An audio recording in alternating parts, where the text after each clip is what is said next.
It's 3 a.m. I can't sleep, so I'm just going to talk. Sometime 2 weeks ago, I called a guy who buys bitcoins for me and told him I wanted to buy some bitcoins. He was like, if this is not a good time to buy bitcoins, it's too risky, the markets are fluctuating, why don't you just wait until the market settled?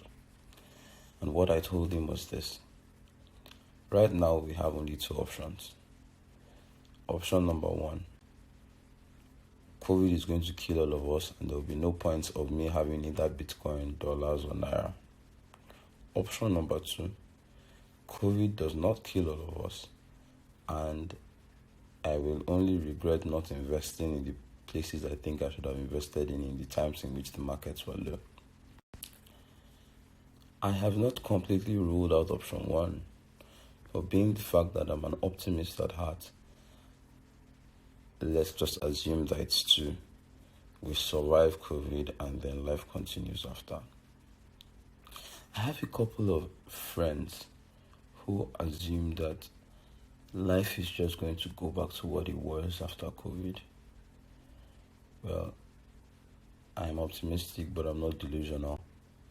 I don't think life is going to come back as it used to be. So let's start from the basics. First question is, when do you think the airports will open again? So, in Nigeria, for instance, all the international flights don't fly, it's closed. I know the same is in Cyprus. I know most of the countries in the world have basically blocked their air travel. Nobody travels by air internationally. So what is it going to take for the world to open its airports again? A lot of people can't remember there was a time in which we didn't have metal detectors at the airports. Basically, if you're flying internationally, you basically just walk through. There was nothing like metal detectors. Nobody checked your laptop. You didn't need to pass your bags under anything. You basically just went through. As soon as you bought your boarding pass, you went straight into the plane. We didn't start installing metal detectors in the airport until 9/11. And in 9/11, barely, maybe 2,000 people died, and it affected only one major country. COVID for now has killed, I can't remember what the last number is, but I know it's far over 2,000, and it's counting. Plus the fact that it has affected virtually all of the countries in the world. If we installed things like metal detectors just because of 9/11, just imagine the amount of infrastructure that is going to go into preventing the next COVID by the time life starts again. In my mind, air travel is just one of those places where things are going to fundamentally change. First of all, to build the confidence in which will allow people to travel from one country to the next, COVID has to be almost 100% solved, which ultimately means the vaccine should be ready.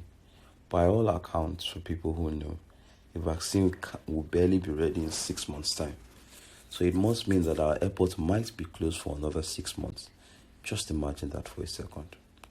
Plus the fact that we are going to, post-COVID, start installing some high-tech infrastructure to make sure something like this doesn't happen again. So things like thermal detectors are definitely going up in most of the airports, where you can not just predict body temperatures of people when they are coming in. You can even go as far as predicting if a woman is pregnant or is not pregnant when she's coming in. Imagine that amount of information. So air travel doesn't seem like it's going to come back, especially not in the way in which it was before. Another key area that may be lost forever is classrooms. Now, it is not news to many people that classrooms are going to be lost. Well, many of us, we already knew that it was much easier learning something off YouTube and the internet than to learning things in class. Most of your teachers were not as good as some of your YouTube teachers, so why exactly were you wasting your time listening to them? But people who are much older than us, people who own these universities, basically couldn't see it. But COVID is forcing them to see it. And once they've seen it, they can't unsee it. Problem is, if you start taking your classes online, it requires less staff to do so. So it's a benefit to them to have those classes being kept online so that they don't need to pay as many teachers as they currently do. It is a win-win for the teacher. And the students mostly don't want to have to go to class at any time. Sometimes you don't want to wake up in the morning. You want another area in which is going to fundamentally change? Look at the banks. Now, most banks are working.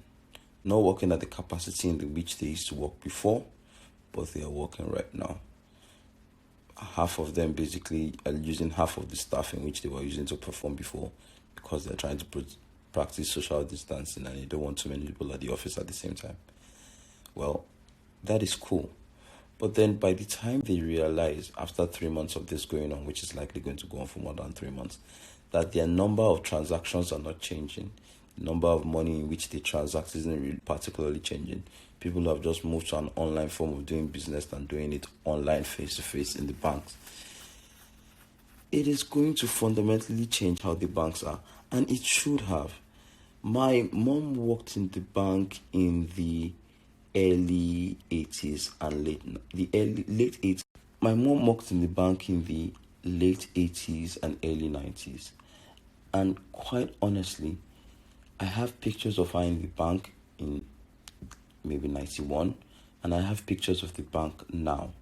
And there's no real difference. Even though technology has basically changed everything around us, the kind of people in the banks are the same, the volume of people in the banks are the same, the positions they have in the banks are the same, and that didn't even make any sense. It's no surprise that productivity seemed to be down. But now, the banks are going to see something they had not seen before, almost the same way in the educational sector is seeing something it had not seen before, that it can work at almost the same capacity with basically half the staff. And like in the educational sector, once it has been seen, it cannot be unseen. Labor. Now, I have worked in quite a number of places, and there was one thing that was clear. There was nothing I was doing at the office that I could not do from home. It is an experience that a lot of millennials have had. I've been in conversations with so many millennials, and we are just kind of the gladdest people that this is happening, because you always knew that you could work from home. It was not news to you that working from home was something you did all the time anyway. In fact, when you came to the office, you were least productive. You needed to get home and settle down and do your work. The problem was, like in the banks and like in education, the people who were at the helm of affairs couldn't see that. They didn't understand that people could work from home. They didn't work from home in their time, and they couldn't understand people saying they wanted to work from home in this time. Necessity is the father of invention. So now COVID-19 has created a necessity, and now we are inventing new ways. So there's this guy who rents the floor above my office, and what he does in his office is to register people for foreign exams, TOEFL, GRE, GMAT. He also helps you travel abroad, just regular things. So basically has maybe about 15 staff. He has about 8 girls that take phone calls and register students. He has about 5 teachers who teach the classes for GRE and TOEFL and GMAT. And so, because the government decided to come and close down the whole office building, he basically had one teacher based in Canada who took online classes. So he has shifted all of his classes. So he has moved all of his students to the online class, basically just extended the ladies' hours, and then all of his staff that normally take phone calls and answer emails have been asked to work from home. So I was speaking to him earlier today, and he was like, oh, so what's the plan? He's like, his rent for the office is supposed to expire in April, and he doesn't think he's going to renew it. I'm like, why? He's like, this works much better for him. For all the classes that are done online, then he doesn't need a big office to take 3 classrooms. Plus, if all the staff are going to be working from home and he can see they can work from home, then what's the point of getting a big office? He basically just needs 2 or 3 people in the office. So what's the point? And that is a decision that not just him is making. Quite a number of people who have been forced to innovate are going to see themselves in a much better position where they don't need as much staff and they don't need as much space. So even that alone is going to change the very fabric of what we thought our economy. So the very fabric of our economy is actually going to be shaken. The American population basically just declared 30% unemployment, and it might go higher. The truth about the nature of what is going to happen next is that many of those people who have declared for unemployment now are going to stay permanently unemployed. Because, okay, I shouldn't say permanently unemployed, but they will probably not go back to the places in which they used to work before. Because if the place you used to work before has started functioning without you, there's no chance of them getting you back. Because there's no need. If people are in to make money and you are collecting salary and now we can realize that we can function without you, why are we going to re-employ you just for you to be collecting salary when we have obviously proven through this social experiment that this place can continue without you? And as soon as that happens, unemployment is going to basically skyrocket. The problem we are having now is this. Countries, it's not really a problem, but it's going to usher in a new era. So let's take the US for example. The US can stand instead for most of the developed world. I know Africa isn't really here, but whether we're going to get there is going to be up to a lot of things that happen on our own side. But let's take America as to stand instead for most developed countries. So America says now, if you lose your job because of COVID-19, we are going to give you $1,200 every month for the next 4 months. And we are going to see how that pans out after the next 4 months. Now, if what I am saying is true, which by all means is not true, I'm not an economist, but let's assume for what I'm saying is true. And then you have a large population of those people who have already declared for unemployment, staying permanently unemployed, where their companies are saying, well, we don't need you anymore. You can still be collecting money from the government. We're working without you. We don't need you. So, do you think the American government is going to go back after 4 months now with their unemployment probably still hovering around 30% and tell the 30% of their workforce that, you know what, you are now on your own. COVID crisis is now potentially over. I know you still don't have a job, but well, this wasn't going to go on forever. Go on your own, find a job. If you don't have a job, starve to death. That is insane. It's probably going to lead to a revolution because these guys didn't lose the job of their own. If they can't find a job, you have already shown that you can take care of them. Why are you not taking care of them now? So this will lead to the real economic problem that we are about to have soon. Where the problem arises now is that right now the money that these countries are giving out is mirage. In fact, I can say all money is mirage, but this money that is being printed now for the COVID crisis is basically a super mirage, because at least monies we had before, currencies we had before, were built on a certain set of rules. You need to have X amount of money in your reserve before you can print X amount of currencies. It was a whole complicated mirage formula, but then at least it had a formula. There was a way in which you could get money out. This particular money, because it's the money in the crisis, there is no formula. Everybody's just doing whatever they like. America is basically just going to its bank and saying, you know what, we're going to print $2 trillion and we're going to share it to Americans because it's in the time of need and the country needs to be stable. And then the problem is, and what some of them are already emphasizing, is that you might have to continue. So the future consequence of the money they are printing now is that if I am right, and the unemployment stays at a very high level into the future post-COVID, then you still need to keep printing the money. Now, it is okay for you to break the rules when there is a crisis, but how do you explain breaking the rules when there is no longer a global crisis and everybody's eyes are watching you? How do you explain it to the rest of the world that, well, while you are telling Nigeria now not to print any currency because they don't have X amount of reserves, you are going ahead to print as much currency as you want because you say your people are in crisis? Are you saying Nigerians are not poor enough? Are you saying Tunisians are not poor enough? Are you saying people in Cyprus or people in Turkey are not poor enough? You are going to have to explain all these actions to people after the crisis, which is ultimately going to almost lead to the collapse of the dollar.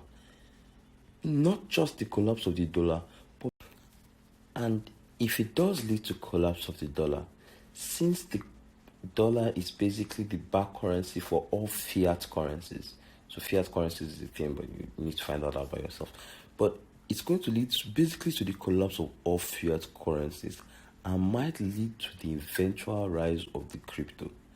Because it's like the crypto was the alternative money. It was an error that the person who created it saw from the 2008 crisis and was like, you know what, we need an alternative money. We need we need new contracts that people can hold. We need people to be able to hold to account of how money is generated and how money is spent. If the fiat should collapse, which could happen as a result of this, if this continues for any long, you can basically imagine a new currency rising, which in my mind, so I know now I'm going towards the edge of conspiracy theory, but it's 3 a.m. and I can't sleep, so you shouldn't be surprised that I'm going to the edge of conspiracy theory. Anyway, but if COVID was a bioweapon, I'm not saying it is, but if it is, this could be its singular goal. Because if major questions are being asked because of this crisis. So, Trump, for example, is saying that he wants Americans back to work by Easter. Of course, the reason he wants Americans back to work by Easter is not because he believes that the situation will be solved by Easter, but he knows that if this thing continues beyond Easter, there's a chance that the economy is not coming back. It's gone and it's gone for good. If that is true, and then as soon as he mentioned those statements, everybody started asking that, why do you want us to go back to work? There's a chance that if we go back to work, we are going to die from this disease. Are you trying to say that the economy is far more important than our debt? Who works for who? Does the economy work for the people, or does the people work for the economy? And that, my people, is the question that is going to basically destroy the world economy as we know it. It's not going to mean that the world humanity is going to end. It's just that we are going to start playing by completely different set of rules than all of the generations before us. Alright, I don't know how many videos I have made now, and this is becoming embarrassing, so I'm going to stop here. If you like it, just say hi. Bye.